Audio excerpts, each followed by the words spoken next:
Hey guys, Mustached Tom here to review the movie We Bury the Dead. Now, I have not seen any trailers for this movie, so I was a little bit surprised of like, oh, that's Daisy Ridley from Star Wars, the newer trilogy, obviously, but, she finally escaped and did something different. Nice, good on her, you know? I didn't see any trailers. I just came across this movie, and I will say, in watching it, I read the synopsis before watching the movie, and I do think that the synopsis was a little bit deceptive. I do feel like the build up to something a little bit more war filled would have been where we were going, but that's not even remotely close to where we end up. Anyways, we'll get there, but so she plays Eva in this, and we start off with her, and we learn that she was in this relationship with this guy, but then we cut to some X amount of time later, and we see videos and exposition via the news of all these explosions that head off into one particular area. So she learns that that's the location that he had gone to for some sort of trip through his work or whatever. At least that's what I thought the case was, but we will learn that that's not necessarily what this is. But I digress in saying that she signs up because they were asking for volunteers to help them clear the whole, as they put it, one of the military people say that these people are like, they're reanimating, but they put it a different way of like saying their battery or whatever is like coming back on or whatever. So she is with this other lady, very briefly, mind you, who retires after one of the houses she ends up in shifting through.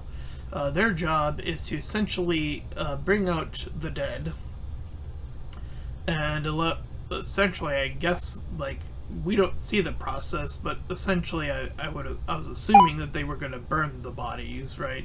As you know, as is typical in these types of zombie-esque movies. So that's what I thought was happening, or going to happen, but we more so focus on her, as she shifts her partner into an individual named Clay.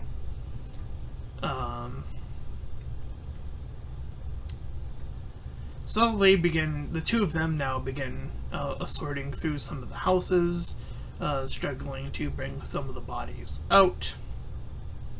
And through this, when they're in one of the houses, she gets a flashback to her marriage once seeing this picture, and it sort of reawakens these memories as a more traditional, like, you know, sense of, like, you know, drip feeding information. It's has become a pretty typical trope that is a useful form of exposition, I suppose. I digress in saying that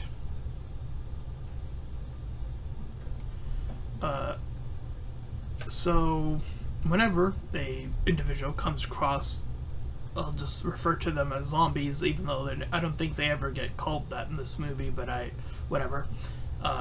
They see a zombie, an individual will send up a red flare to signal for the military to come in to deal with the situation.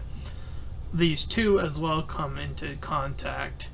She sort of stiffens and freezes up, seeing how the zombie seems to be idle rather than, you know, attacking or anything. So, seeing how far she is from the destination she wishes to get to, she maps out just how far the distance actually is, seeing how far how long this would likely take. I mean, they're going house by house, as it would seem, so it would probably take a very long time. So she's not dealing with this. She's going to try to find a way to leave, and tries to even sneak off, but then gets caught. She re-meets with Clay, and she dreams of a walking zombie. But it's a dream. So, she uses Clay's fascination for vehicles, because they enter into this bike facility, to essentially get him to escort her out of the zone that they're currently shifting through, to fuck off from the military and to seek her husband that, she suspects it becomes pretty clear that, the likelihood of him being alive is virtually zero, so. But now, as we sort of move forward, we do begin to see the zombies begin to shimmy and walk toward them. And then, that zombie is shot down by this military personnel.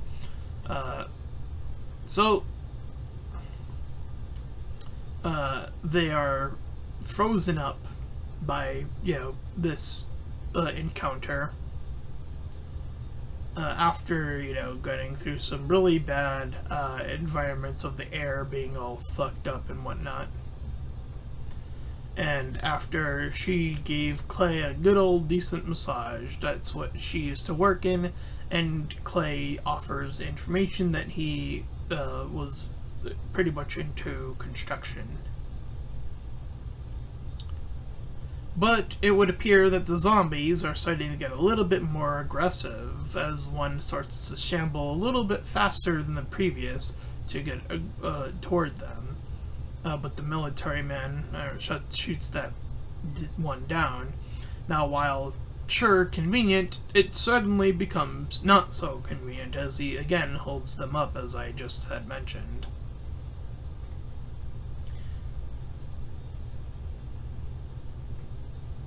So, we get another flashback around this sequence. We learn that Clay has finagled his way out of the military man's clutches. And he says he wants her to stick with him, but then begins to talk to her, and this is where the movie takes a bizarre shift, but I suppose, again, they get to, so anyway, point being is that he talks about how his family had passed, and makes a request of her to dress like his ex-wife or wife or whatever, to essentially get one last dance, and she does so sort of in, half-heartedness, and in a way, in a sense. Also getting flashbacks of when she danced with her own husband. He notices her ring, and he is signaling to her aggressively to, like, oh, I wanted you to have the ring too. So he's going a little bit nuts. So Ava attacks him. She gets in a location with various zombies that are stuck. And she sort of uses the whole ring thing to her advantage, getting his guard down for long enough for her, to stab him to death. As he was getting super aggressive. And thus proceeds to, at some point, to change her outfit to the one you see on the poster here. So she begins walking along the coast. This is where we see the zombie, here, right here on the poster, you see it right there in the background, running toward her. So now they have, upgraded from walking to running. But it's only the one. I do think that is a little bit unfortunate in terms of, like, Yeah, again, what the movie was implying when it was saying how the zombies were getting more aggressive, but not only that, but smarter. Uh, but deals with that zombie via fire extinguisher. She ends up in this van home, and sees the zombie begin shoveling away.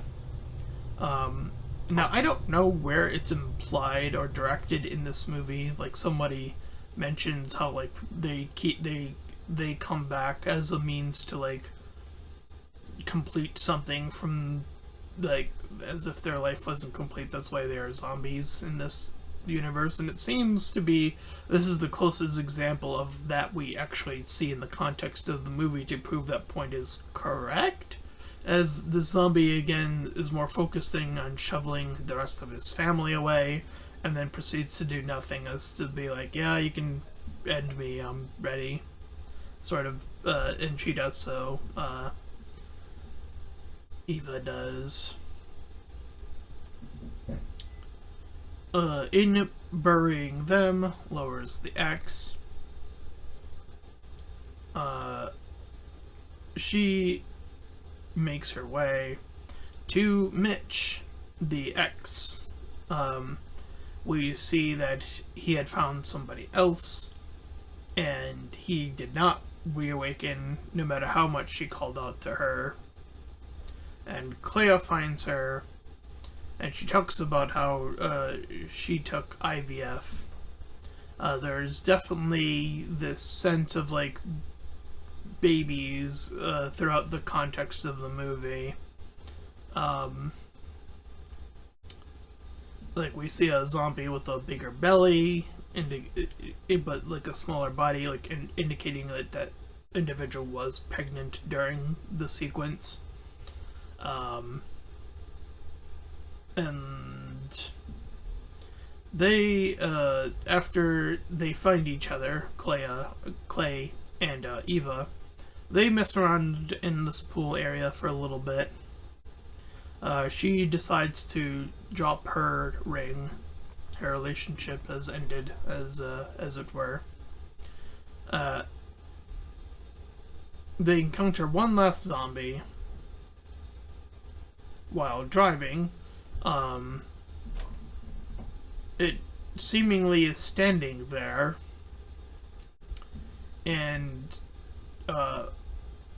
then starts to walk away. But then we hear out in the distance that Eva and Clay hear out in the field. They run toward it, and lo and behold, she encounters a living baby, and then she picks it up, and that is the end of the movie.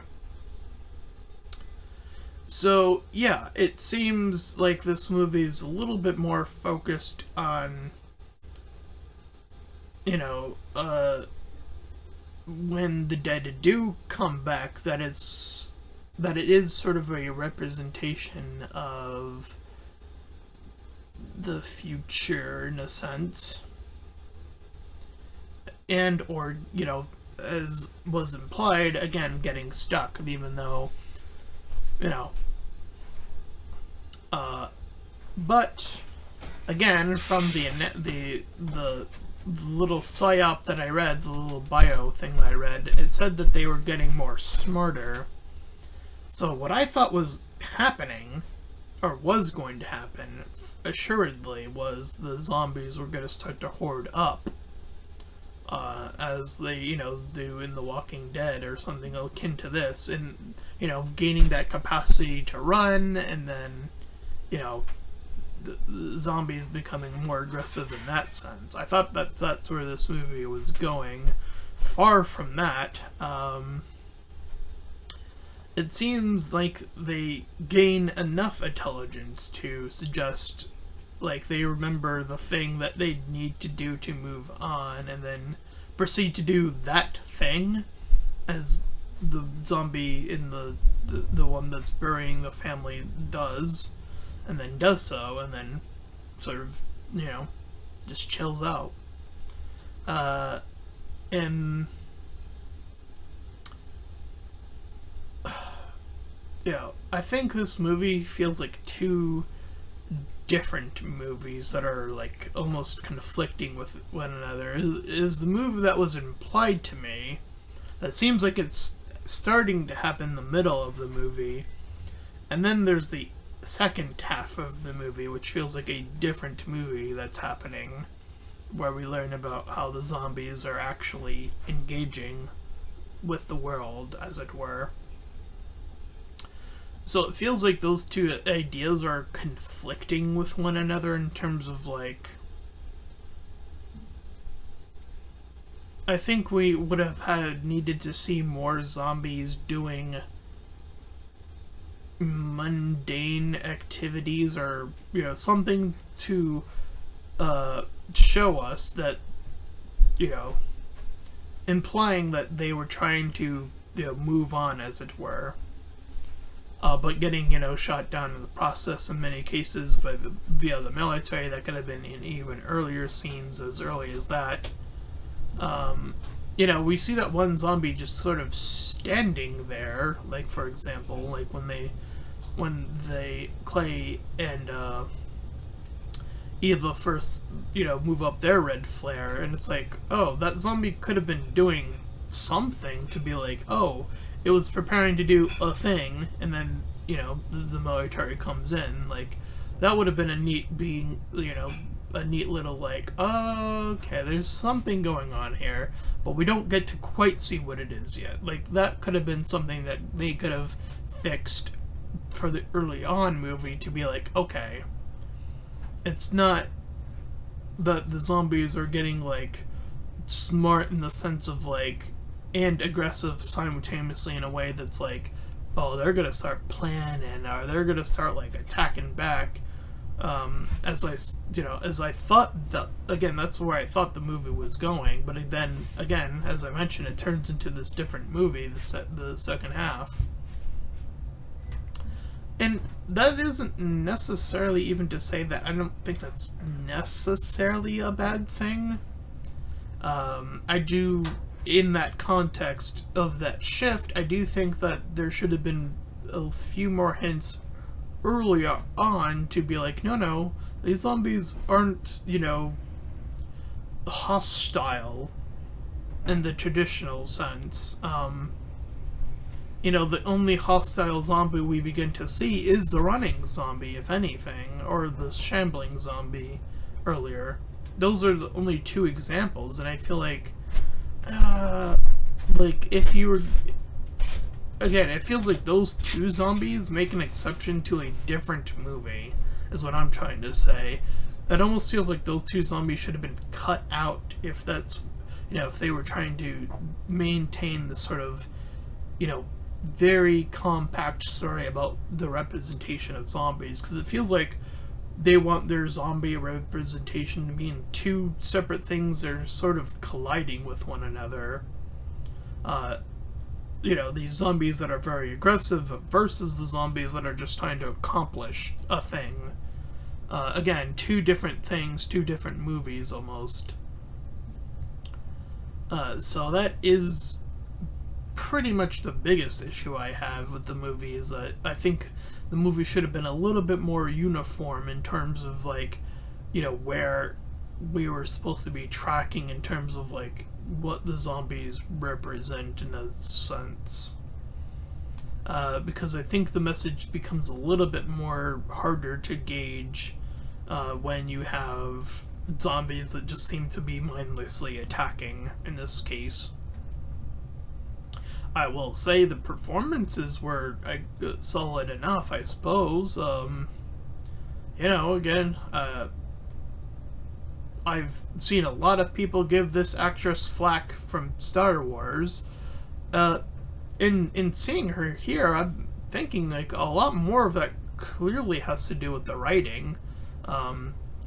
She can emote really well, it turns out. She can, I think she lends herself pretty good to the horror genre. On top of that, she was a part of Star Wars, which is very space adventure stuff.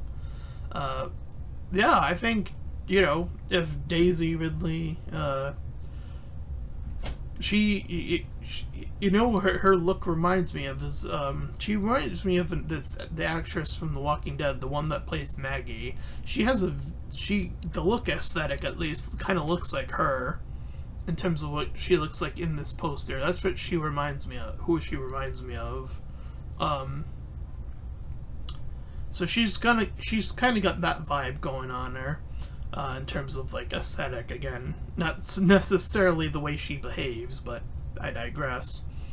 So yeah, I think I actually wouldn't mind seeing her pop up again in maybe a different horror movie, or maybe even something completely different. She's, you know, I think she got now in seeing her in a different movie, I can certainly say I think she got a pretty raw deal in that Star Wars movie. Or trilogy, rather. So, yeah, in terms of this, I think I would lean toward, like, a 5 or a 6 out of 10. Like, I do see where elements of this movie were going. There was just that pretty big hiccup in the sense, but there were definitely still more enjoyable elements rather than, you know, issues that I found myself, other than that one issue that, you know, diverges the movie in these sequences. But yeah, that is the movie We Bury the Dead, and if you ended up enjoying this review, then please feel free to like, comment, and subscribe. Also make sure to check out those links in the description. 100 to my petition, to help out small YouTubers, second to my PayPal, we can help support me and my channel directly, and third to my Discord server, we can join, collab, chill, do that cool stuff for free. And until next time, everybody, bye bye.